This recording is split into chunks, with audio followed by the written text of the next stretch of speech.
IIT admission without JEE advanced. ఇందాక చెప్పాను కదా, మనకు ఐఐటి ఎగ్జామ్ రాయకుండానే ఒలింపియాడ్ ద్వారా ఐఐటీస్లో ఎలా ఎంట్రన్స్ వస్తుంది అనేసి. సో మనకి ఇక్కడ 4 ఐఐటీస్ ఉన్నాయి. ఏవేవి?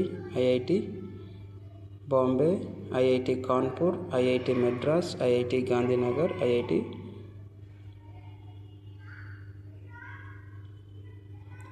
ఇవేనమాట.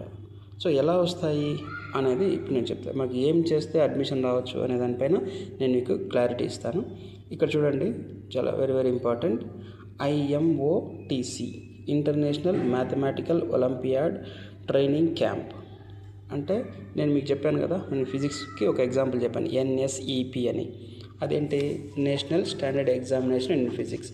అలాగే మ్యాథ్స్లో కూడా ఫిజిక్స్, కెమిస్ట్రీలో ఉంటుంది. అలాగా ఇదన్నమాట. తర్వాత NSEP తర్వాత ఇంటర్నేషనల్ ఫిజిక్స్ ఒలింపియాడ్. దాని తర్వాత OCSC అని చెప్పాను కదా, ఇది సైన్స్కి మాత్రమే, అంటే ఫిజిక్స్, కెమిస్ట్రీ, బయాలజీకి ఇది OCSC. అలాగే మ్యాథ్స్కి ఎలా అంటే IMOTC అనమాట. అది కన్నా క్వాలిఫై అయితే నీకు ఐఐటీస్లో అడ్మిషన్ ఇస్తారనమాట. సో ఇక్కడ మ్యాథ్స్, ఫిజిక్స్, కెమిస్ట్రీ, బయాలజీ ఇవన్నీ అనమాట. సో ఇక్కడ చూస్తే మీరు గమనిస్తే IMOTC, OCSC, IOITC ఇవన్నీ కోర్సెస్ మనం క్వాలిఫై అయితే, లేదంటే ఇది ఏదో ఒకటి క్వాలిఫై అయితే ఏరోస్పేస్ ఇంజనీరింగ్లో 4 year బీటెక్ ఇస్తారు. లేకుంటే ఇవి క్వాలిఫై అయితే మనకు aerospace engineering 5 years degree plus MTech, ఇలాగ ఇంటిగ్రేటెడ్ కోర్స్ అన్నట్టు.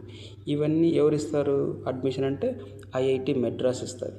అంటే OCSC, IMOTC కోర్సు క్వాలిఫికేషన్ అంటే అవి క్వాలిఫై అయితే నీకు ఆ కోర్సులో అడ్మిషన్ అయ్యే ఛాన్స్ ఎక్కువ ఉంటుంది అన్నట్టు. తర్వాత Indian institute of technology Bombay, IIT Bombay okay ఇస్తుంది. ఏంటది? INMO మ్యాథమెటిక్స్ ఒలింపియాడ్ అంటే ఇండియన్ మ్యాథమెటిక్స్ ఒలింపియాడ్. దాంట్లో మీకు జాయిన్ అవ్వచ్చు. నెక్స్ట్ ఐఐటి గాంధీనగర్ ఇవి.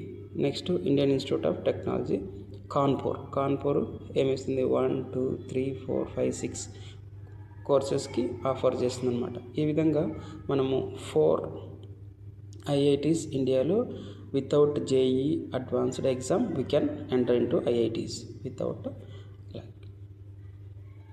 ఓకేనా? Olympiad maths, physics, chemistry, biology ఇలా ఉంటాయన్నమాట. మీరు